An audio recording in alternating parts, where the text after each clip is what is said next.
Baik, Assalamualaikum warahmatullahi wabarakatuh. Pemirsa dan pendengar yang dirahmati oleh Allah, bagaimana kabar kita hari ini? Semoga senantiasa dalam lindungan Allah Subhanahu wa Ta'ala. Bila mana dalam konteks pembahasan lalu kita telah membahas tentang bagaimana mengontrol emosional, bagaimana berpikir positif dan lain sebagainya. Pada kesempatan kita kali ini, kita lebih fokus dan intens terhadap sesuatu yang menimpa orang-orang di sekitar kita yang sedang dalam cakupan atau lingkup yang sedang dilanda bencana alam, yang kita sendiri mungkin sangat prihatin dengan kejadian-kejadian yang belum lama ini menimpa pada saudara-saudara kita di luar sana. Baik pemirsa dan pendengar yang dirahmati oleh Allah, pada konteks pembahasan kita kali ini kita akan lebih fokus membahas tentang bagaimana tips untuk menyembuhkan rasa trauma setelah mengalami kejadian bencana alam. Apapun itu bencananya yang lagi sedang melanda kita semua di negeri ini, semoga Allah Subhanahu wa Ta'ala senantiasa melindungi, memberikan kesehatan serta kelapangan dan kesabaran bagi kita semua. Momen-momen dari awal tahun ke tahun, dari pergantian tahun, bahkan yang kali ini terjadi adalah bulan di ujung tahun, kita sudah mendengarkan di beberapa tempat terjadi sebuah bencana. Mungkin yang tidak jauh dari lingkup kita, yakni erupsi Semeru dan meluapnya lahar dingin pada warga di sekitar sana. Adapun tips yang pertama untuk menghindari atau mungkin sedikit menyembuhkan sebuah trauma dari kejadian bencana alam, yang pertama yakni menceritakannya pada orang di sekitarmu. Artinya bukan berarti kita setiap bertemu dengan orang-orang kita harus bercerita, kita harus meluapkan sebuah unek-unek kita, namun melainkan pada orang-orang yang mungkin dirasa atau mungkin menurut Anda sangat bisa dipercaya. Mungkin seperti teman, kawan, sahabat, atau saudara yang masih ada ikatan kontak komunikasi dan lain sebagainya. Atau mungkin jika memungkinkan bisa temui teman Anda atau orang yang Anda percaya untuk mendengarkan sebuah keluh kesah. Lalu ceritakanlah pengalaman dan perasaanmu atas bencana yang dialami pada saat-saat kemarin. Menceritakan pengalaman buruk itu pada seorang dapat melepaskan sedikit stres yang kita rasakan dan dapat membuat kita tersadar bahwa orang lain juga merasakan apa yang kita rasakan. Jadi jangan segala sesuatu itu dipendam atau memendam kesedihan tadi, bela bagikan dengan orang-orang terdekatmu. Insya Allah sedikit akan membantu meringankan beban atau pikiran yang kita alami. Adapun tips yang kedua yakni menghabiskan waktu bersama keluarga atau teman terdekat kita. Keluarga dan teman dapat membantu kita untuk melewati masa-masa sulit ini. Jika suatu bencana ini kita rasakan bersama keluarga, jika mengalami bencana ini kita lagi ngumpul mungkin, usahakan untuk kita tetap selalu bersama mereka, dekat mereka, ajak berbicara lebih dekat, dan usahakan untuk selalu berkomunikasi tentang sebuah perasaan-perasaan yang kita masing-masing alami untuk dapat mencegah sebuah trauma tadi. Adapun tips yang ketiga yakni menjaga dirimu sendiri.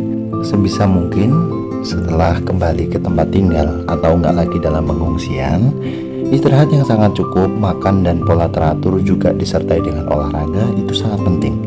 Jika kita memiliki kebiasaan merokok atau minum kopi, coba sedikit mulai dibatasin konsumsi keduanya, sebab nikotin dan kafein juga dapat meningkatkan level stres kita dalam diri. Pokoknya rawat dirimu sebaik mungkin setelah melalui bencana maupun bencana alam lainnya yang sempat menghantui diri kita beberapa waktu lalu.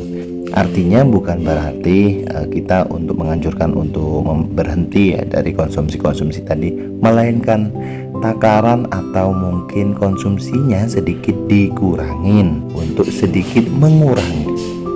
Tips selanjutnya yakni membatasi eksposur gambar bencana, artinya searching, lihat-lihat ataupun yang lain-lain yang biasanya kita bisa dapati dari gambar-gambar WA, gambar-gambar status, bahkan TikTok nih, berita-berita seperti itu. Mungkin kita ingin selalu tahu ya, mungkin ini berita terbaru mengenai bencana atau mungkin update lah ya, bahasa kerennya sekarang, yang telah terjadi di beberapa hari lalu.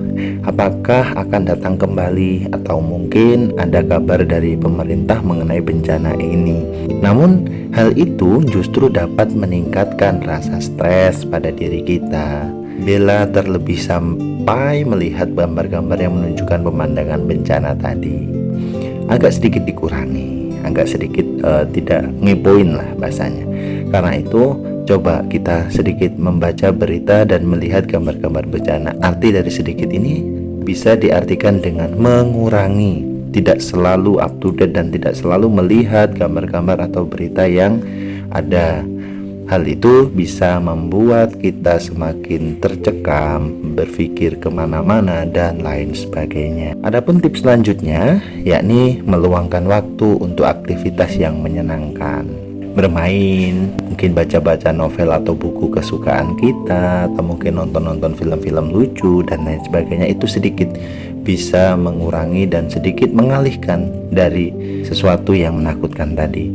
Sebisa mungkin kita luangkan waktu kita untuk melakukan kegiatan yang menyenangkan, menonton film mungkin, entah apapun kegiatan tersebut yang membawa kebahagiaan pada diri kita. Selama masih dalam kegiatan baik seperti ini dapat membantu sedikit memulihkan atau mungkin mengalihkan pikiran stres kita terhadap suatu bencana tadi. Adapun tips selanjutnya yakni mengurus satu persatu. Ketika sedang stres, tumpukan pekerjaan yang dianggap dalam taraf normal atau terasa begitu berlebihan itu sangat berpengaruh. Coba untuk kita menyelesaikan tugas atau pekerjaan itu satu persatu, tidak kita tumpuk atau tidak kita kerjakan bersamaan, karena hal itu tidak maksimal. Urutkan berdasarkan tingkat prioritasnya, lalu kerjakan sampai selesai, bertahap, pelan-pelan tapi pasti akan selesai. Kemudian kita lanjutkan dengan pekerjaan berikutnya. Kita ambil lagi satu, kita selesaikan satu, hingga pekerjaan itu selesai dengan lancar. Adapun tips selanjutnya yakni lakukan sesuatu yang positif, kegiatan positif yang dapat mengalirkan energi positif ke dalam diri kita, yang membuat kita jadi bahagia, jadi tenang. Jadi kita coba luangkan waktu untuk melakukan kegiatan positif. Nggak perlu jauh-jauh, bisa kita mulai dengan kegiatan relawan atau penanganan bencana di sekitar itu. Atau jika itu terasa mungkin sulit, kita bisa berpartisipasi dengan mengumpulkan bantuan dengan cara buka open donasi. Kegiatan seperti ini nggak hanya mengalirkan energi positif dalam diri, tetapi juga memberikan rasa jika dirimu bermakna dalam situasi di luar sana, dalam penanganan bencana juga. Adapun tips selanjutnya yakni menghindari mengonsumsi obat-obatan ataupun alkohol. Nah, salah satu contoh narkoba atau alkohol ini seakan dapat menghilangkan stres, tapi itu hanya sementara waktu. Itu merupakan cara yang terlarang karena pada akhirnya hal-hal tersebut hanya untuk menghancurkan dirimu sendiri. Bahkan kedua benda itu juga dapat menambahkan suatu masalah baru yang semakin meningkatkan rasa stresmu. Dan adapun tips selanjutnya, jangan ragu untuk mencari bantuan ke tenaga ahli, terutama jika sebelumnya kamu telah diagnosis memiliki gangguan kesehatan atau mungkin baru saja sembuh dari trauma akan sebuah kejadian yang kemarin mendera kita. Sangat disarankan untuk kita bisa menemui dokter atau mungkin memeriksakan keadaan diri, dokter spesialis, psikiater, psikolog dan lain sebagainya. Sulit untuk mengelola respon diri terhadap bencana dan kembali menjadi hidup seperti biasa dapat menjadi gejala stres yang lumayan. Atau gangguan stres pasca trauma, sebuah gangguan kesehatan jiwa yang dapat disembuhkan. Tetaplah berusaha mengobati dirimu sendiri dengan kemampuan dirimu sendiri.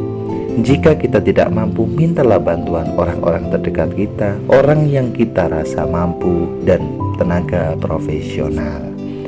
Semoga bermanfaat. Bila mana dari awal hingga akhir ada kurang dan lebihnya, dan ada tutur kata yang mungkin kurang berkenan, kami mohon maaf yang sebesar-besarnya. Kami pamit undur diri. Wabillahi taufiq wal hidayah, wabirridha wal inayah. Wassalamualaikum warahmatullahi wabarakatuh.